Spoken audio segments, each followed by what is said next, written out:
நீங்கள் பெலனடைவீர்கள் என்ற புத்தகத்திலிருந்து ஆவியானவர் நம்மை தெளிவிக்கிறார் என்ற தலைப்பின் கீழ் கேட்போம். அதற்கு இயேசு, இன்னும் கொஞ்ச காலம் ஒளி உங்களிடத்தில் இருக்கும். இருளில் நீங்கள் அகப்படாதபடிக்கு ஒளி உங்களோடு இருக்கையில் நடவுங்கள். இருளில் நடக்கிறவன் தான் போகிற இடம் இன்னது என்று அறியான். யோவான் 12:35. இருளில் நீங்கள் அகப்படாதபடிக்கு ஒளி உங்களோடு இருக்கையில் நடவுங்கள் என்று இயேசு கூறுகிறார். ஒவ்வொரு ஒளிக்கதிரையும் சேகரியுங்கள், ஒன்றையும் புறக்கணிக்க வேண்டாம். ஒளியில் நடவுங்கள். உங்களுக்கு வழங்கப்பட்ட சத்தியத்தின் ஒவ்வொரு கட்டளையையும் நடைமுறையில் பழக்கப்படுத்துங்கள். தேவனுடைய வாயிலிருந்து புறப்படுகிற ஒவ்வொரு வார்த்தையின்படியும் வாழுங்கள்.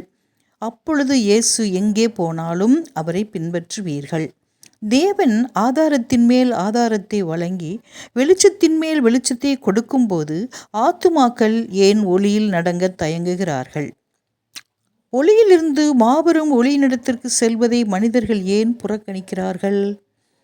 தம்மிடம் கேட்கிறவர்களுக்கு தம்முடைய பரிசுத்த ஆவியை கொடுக்க தேவன் மறுப்பது இல்லை. மனசாட்சி வெளிப்படையாக கடிந்து கொள்ளப்படும்போது தேவ ஆவியானவருடைய சத்தத்திற்கு ஏன் செவி கொடுத்து கவனிக்கக்கூடாது?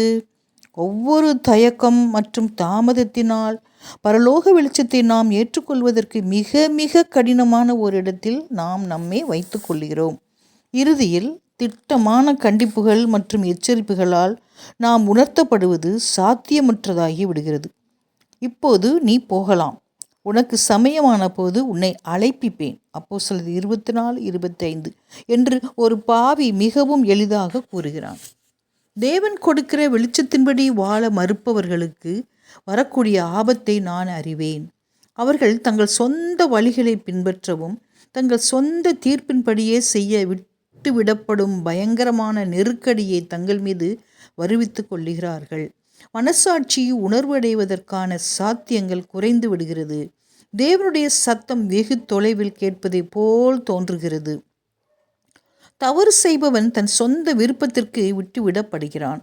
ஒவ்வொரு வேண்டுகோளையும் பிடிவாதத்தினால் அவன் எதிர்த்து எல்லா ஆலோசனையையும் அறிவுரையையும் வெறுத்து தன் ரட்சிப்பிற்காக செயல்பட்டுள்ள எல்லா ஏற்பாடுகளில் இருந்தும் பின்வாங்குகிறான்.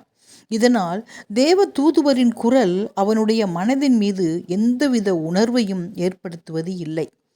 கட்டுப்படுத்தப்படுகின்ற எந்த ஒரு வல்லமையையும் இனி அவன் மீது தேவ ஆவியானவர் செயல்படுத்த போவது இல்லை. அவன் விக்கிரகங்களோடு இணைந்திருக்கிறான். அவனை போகவிடு. ஓசியா 4:17 என்னும் தீர்ப்பு வழங்கப்படுகிறது.